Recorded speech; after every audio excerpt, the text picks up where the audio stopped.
대법원이 내일 이재명 민주당 대선 후보의 공직선거법 사건 상고심에 대한 최종 판단을 내립니다. 5월 11일 대선 후보 등록 마감일 열흘 앞두고 나오는 이례적인 초고속 선고인데요. 그 배경과 결론에 관심이 쏠립니다. 김광삼 변호사와 짚어보겠습니다. 어서 오십시오. 네, 안녕하세요. 네, 자 내일 오후 3시입니다. 결과가 나오는데 이게 얼마나 서두르고 있는 건지 숫자로 좀 보면 대법관들이 첫 심리를 한 지 단 9일 만이고요. 그리고 2심 선고가 나온 지 36일 만에 여기에 또 선고 시한은 56일이나 남아있는 상황입니다. 자, 왜 이렇게 속도를 냈을까요? 일단 뭐 1심도 마찬가지고요. 이제 항소심도 마찬가지고 대법원서도 사실은 배당이 된 다음에 이렇게 빨리 선고를 내린 사례는 뭐 제 기억에는 거의 없었던 것 같습니다. 예. 그래서 매우 이제 이례적이다 이렇게 볼 수 있을 것 같아요. 그런데 이게 아마 이제 대법원 전체에서 이제 대선을 앞두고 있잖아요. 그리고 가장 지금 야권 민주당의 후보로서 이재명 후보가 굉장히 유력한 대선 후보단 말이에요.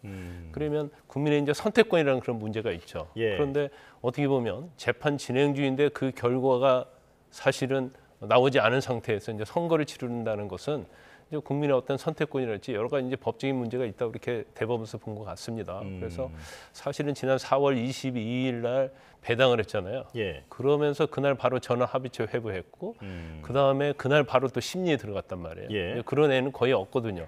그런 다음에 이제 다음 이틀 후에 또 심리를 했어요. 그 심리를 딱 2번 한 거예요. 그 다음에 선고를 일자로 잡았어요. 예. 그러면 1심 선고 이후에는 이제 30일밖에 되지 않잖아요. 그런데 지금 배당에서 선고까지가 사실은 9일밖에 걸리지 않았단 말이에요. 예. 그러면 아마 제가 볼 때는 이 사건은 이제 검찰이 항소심에 이재명 후보에 대한 무죄에 대해서 검찰이 상고한 거거든요.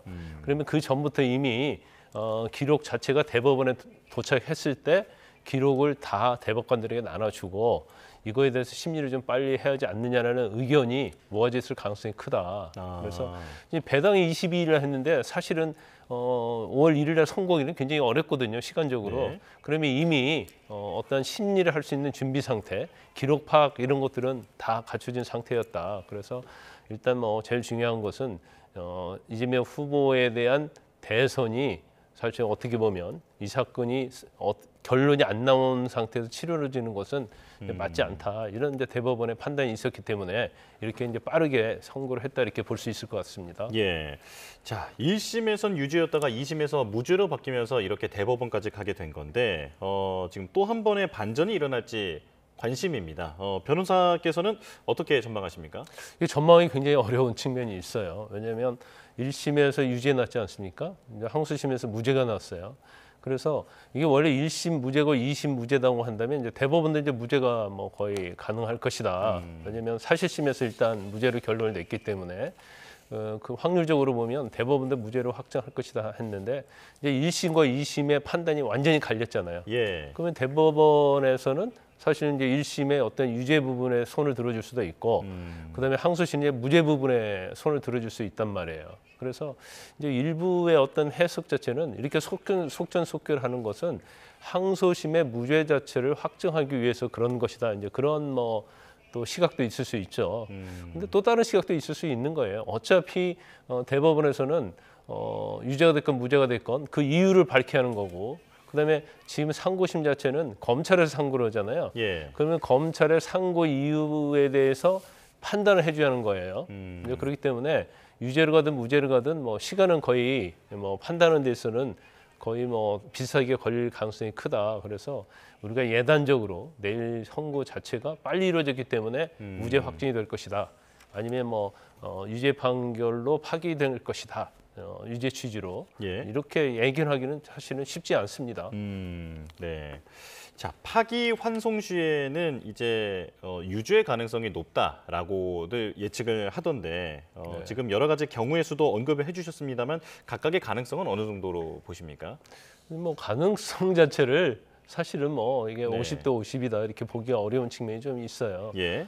그렇지만 이제 쟁점 자체가 지금 이재명 후보의 어떤 허위사실 공표죄 자체가 이제 김문기 씨 알았냐 몰랐냐, 골프를 쳤냐 안 쳤냐 이런 부분이 첫 번째 쟁점이고 예. 두 번째가 이제 백형동 부지를 4단계 이상 상향을 했는데 이게 뭐 국토부에 협박이 있었느냐 없었느냐 이게 쟁점 아니겠어요? 예. 그러면 이거 자체에 대한 어떤 허위사실 공표 이것이 인식에 의해서 비롯된 거냐 아니면 행위에 관한 것이냐 이제 이 부분이 가장 큰 쟁점입니다.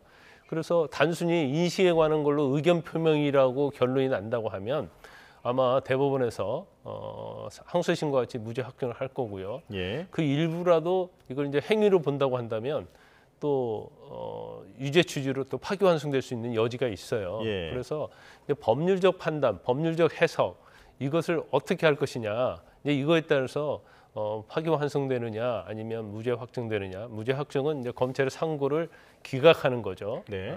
그 여부에 따라서 이제 달라질 수 있는 겁니다. 예. 자, 파기 재판 가능성도 법률적으로는 남아 있다라고 합니다. 그러니까 무죄로 돌려보내는 것을 넘어서 대법원이 직접 유죄 판결을 내리는 거지 않습니까? 이 가능성은 어떻게 보세요? 이제 법률적으로는 불가능한 건 아니에요. 그리고 이제 파기 재판한 사례도 있는데 일반적으로 이제 공직선거법에서는 이제 파기 재판 사례가 거의 없어요. 뭐 제 기억으로는 한 건 정도 있는 걸로 보이는데 그것도 유죄 취지로 하면서 형을 선고한 게 아니고 공소기각을 하면서 파기 재판한 거예요. 그러니까 너무나 명백하기 때문에 파기환송할 필요가 없는 거예요. 그런데 만약에 파기환송으로 뭐 유죄 취지에 파기환송된다고 한다면 사실은 뭐 그에 관해서 어떤 형량에 대한 뭐 조사, 형량에 대한 기준 이런 걸 가지고 더군다나 이게 100만 원 이상이냐 이하냐에 따라서 이제 엄청난 이재명 후보에게 대선에 출마할 수 있느냐 없느냐 피선거권 관련된 것이 걸려 있거든요. 그래서 설사 유죄 취지로 파기환송된다 하더라도 이제 파기 재판 가능성은 거의 없을 가능성이 크고 만에 하나 파기 재판에서 형을 정한다고 한다면 이제 정치적으로 엄청 논란이 될 거예요. 예. 왜냐하면 100만 원 이상 형을 선고하게 되면 이미 민주당의 후보로 확정된 이재명 후보의 정치 생명을 끊어놓는 거고 또 100만 원 이하로 파기 재판을 하게 되면 봐주기 또 판결이다 이렇게 될 수 있기 때문에 파기 재판 가능성은 없기 때문에 뭐 없다고 볼 수 있을 매우 낮다. 거의 뭐 제가 볼 때는 확률은 거의 없다 이렇게 봅니다. 예, 짧게 이것만 여쭤볼게요. 그 헌법 84조의 해석, 그러니까 대통령은 형사상 소출을 받지 않는다. 이 부분에 대한 해석도 판결문에 담길 가능성이 있습니까? 아니 근데 이 사건 자체는요. 그 검찰이 상고한 사건이잖아요. 예. 그래서 이 항소심에 선고한 무죄를 검찰의 상고 이유에 의해서 이걸 바꿀 수 있느냐 없느냐 이제 그에 관한 판단이지 대통령이 되면 재판을 받느냐 받지 않느냐 이것은 이 사건과는 아무 상관이 없는 거예요. 예. 그래서 판결 이후에 이거는 담기지 않을 가능성이 크다 이렇게 보고 단지 선고를 하면서 왜 이렇게 재판이 신속하게 진행됐는지 초고속으로 진행됐는지 이 부분을 설명할 때 그런 법률적 쟁점이 있기 때문에 사실은 선고를 빨리 해서 그런 논란의 소지를 없애려고 하는 그런 이유도 하나가 될 수 있다 이렇게 설명을 할 수 있겠죠. 그렇지만 예. 그 설명도 제가 볼 때는 아마 구체적으로 하지 않을 거예요. 단지 대법원은 판결만 가지고 이 얘기를 하는 것이지 예. 그 전제대랄지 그 이유에 대해서 그러니까 뭐 유죄랄지 무죄에 대해서 이유에 대해서는 뭐 설시를 하겠지만 그 밖의 이유에 대해서는 뭐 사실은 대법원이 판단하지 않죠. 네, 알겠습니다. 자, 명태균 씨 수사 관련해서도 빠르게 짚어보겠습니다. 어제 서울로 올라와서 7시간 넘게 조사받은 명태균 씨. 오세훈 서울시장을 잡으러 서울까지 왔다라고 했는데 검찰에 어떤 주장을 펼쳤을까요? 일단 명태균 씨는 이제 이런 표현 쓰면 안 되죠.